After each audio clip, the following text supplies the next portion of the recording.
औलाद अपने अब्बे को जायदाद का मुतालबा कर सकती है? ए वेखो मसला कितना जरूरी है।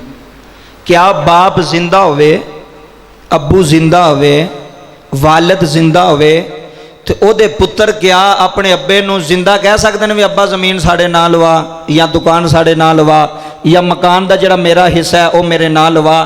क्या शरीयत इसकी इजाजत देंदी है? ये मसला बड़ा जरूरी जो सुन लो।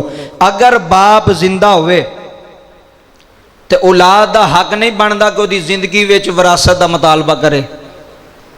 सुनो, मेहरबानी सुनो, बड़ी जरूरी बात है। औलाद का हक नहीं बनता।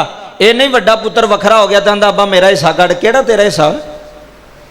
तेरा केड़ा हिस्सा? मालक ते तेरा बाप है, मालक ते तेरा वालिद है, मालक ते तेरा अबू है, तेरा केड़ा हिस्सा है? शरीयत ने हिस्सा दसिया बाप दी वफात तो बाद। बाप दे दुनिया तू जान तू, बाप दे दुनिया ते जान तू, ए नहीं भी जिंदा ही है। कई तुसी मैं ऐसे प्यो वेखे ने बड़े दुखी ने, कहते कारी साहब साढ़े पुत्र मैनू जोन नहीं देंदे। आंदे ने अब्बा वंड वंड सारा कुछ जिन्ना मेरे हिस्से च आउंदा मैनू दे दे, मरन तो बाद भी तो मैनू लभना है ना। तो प्यो रोंदे ने, कहते ने कारी साहब की करिए, जे हुण इन्हां नूं दे दईए तो सानू किसे पुछना नहीं। ऐसे ऐसे हज़ारां बाप ने जिन्हां जिंदगी विच ही पुत्रां दे नाल ला छड्डी है ना जमीन घर, अगलियां प्यो नूं भी घरों बाहर कर छड्डिया। चल अब्बा जा, तेरा इत्थे की है? घर ते साडा, वेली ते साडी है। इस वास्ते उन्हां प्योवां के गुजारिश, अगर तुसीं समझदे हो ना तुहाडी औलाद ठीक नहीं भी चलदी तो कोल रखो, आखिरी वेले ते तकसीम करके जाया जे। पहला ही अपने हथ ना वड लिया जे तो बाद चू रोना पवेगा, बाद चू फिर जिदे को मर्जी जाओगे हल नहीं निकलना। इस वास्ते ओ मुंडा गुनाहगार है, वो बेटा गुनाहगार है जिहड़ा प्यो नूं मजबूर करे विरासत तकसीम करन दे। वो बेटी गुनाहगार है जिहड़ी बाप दे जिंदियां अपने बाप नूं आखे अब्बा मेरा हिस्सा दे। तेरा हिस्सा ठीक है बनदा है, पर हजे प्यो जिंदा है, हजे मां जिंदा है। तो जिंदा वालिद नूं औलाद मुतालबा नहीं कर सकती। तुसी कचहरी टुर जाओ उत्थे भी नहीं कर सकती। तुसी अदालत चले जाओ, कचहरी चले जाओ, अदालतां कचहरियां भी आखणगियां तेरा प्यो अजे जिंदा है, अजे कोई मुतालबा नहीं। वो बाप चाहे तो अपनी जिंदगी विच वंड के दे सकदा है। समझ आ रही है? औलाद नहीं मजबूर कर सकती बाप नूं, औलाद नहीं जलील कर सकती अब्बे नूं, नहीं अब्बा तू सानू वंड के दे। अगर बाप चाहे, वालिद चाहे खुशी नाल, वे पुत्र मैं वडेरा हो गया, मेरी जिंदगी का पता कोई नहीं, तो बाद जो तुसी लड़ाई झगड़े विच ना पिया जे, ए फलाने का हिस्सा है, ए फलाने का हिस्सा है, ए फलाने का हिस्सा है। अगर वालिद अपनी खुशी नाल तकसीम करे तो तकसीम अगर खुशी ना करे, मजबूर ना किया जाए।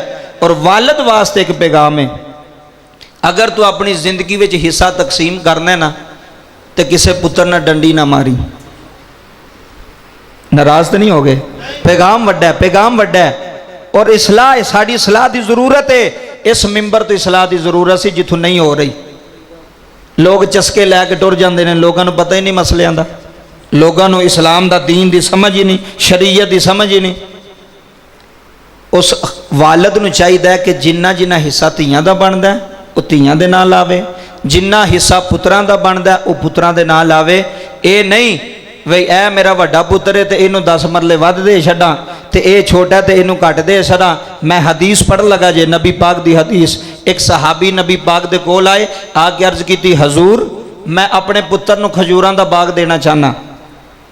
इधर मेरे वाल वेखियो, मैं अपने पुत्र नूं खजूरां दा बाग देना चाहना। नबी पाक ने फरमाया अच्छी बात है, देना चाहिए। जेड़ा तू इस पुत्र नूं दे रहा हिस्सा, क्या दूसरियां नूं भी दे रहे हैं? क्या जेड़ी तेरी दूसरी औलाद है क्या उन्हां नूं भी बाग दे रहा? उन्हें अर्ज की हजूर नहीं, मैं सिर्फ इनू ही दे रहा। तो आपने फरमाया मैं ज्यादती ते जामन नहीं बन सकता। ऐ सुनो, अगर पुत्र ने ना तो प्यो नूं भी चाहिए। ऐ नहीं बई ठीक है उन्होंने ज्यादा दे छड़िया, उन्होंने घट दे छड़िया, सारिਆਂ ਨੂੰ बराबर तकसीम करे, ਉਹਦਾ हक बनता है। लड़ाइयां झगड़े ना पैण। ये नहीं किसी को फ्रेंड तू दे छड़िया, किसी को पिछे दे छड़िया। उस बाप नूं पुछ होनी है, उस वालिद नूं पुछ होनी है कि तू इंसाफ करके आया। नबी पाक ने फरमाया तू उन्हां पुत्रां नूं भी दे, उन्हां पुत्रां नूं देवेंगा तो फिर इंसाफ होएगा। मैं ज्यादती जुल्म ते मैं जामन मैं नहीं जमानत दे सकता वे चल ठीक है तू पुत्र नूं बाग दे छड़। इस वास्ते जिहड़ा बाप जायदाद तकसीम करे वो भी किसी आलिम को पुछ लवे कि मेरी इन्नी ज़मीन है, میری انی حویلیاں نے انی جائیداد ہے میں کس طرح تقسیم کراں میرا حصہ کنا ہے میری بیوی دا کنا ہے میریاں بچیاں دا کنا ہے میرے بیٹیاں دا کنا ہے سارے نو برابر وچ دے گا تے اللہ او دی قبر نو جنت دا باغ بنا چھڑے گا۔ اگلی گل سنو جی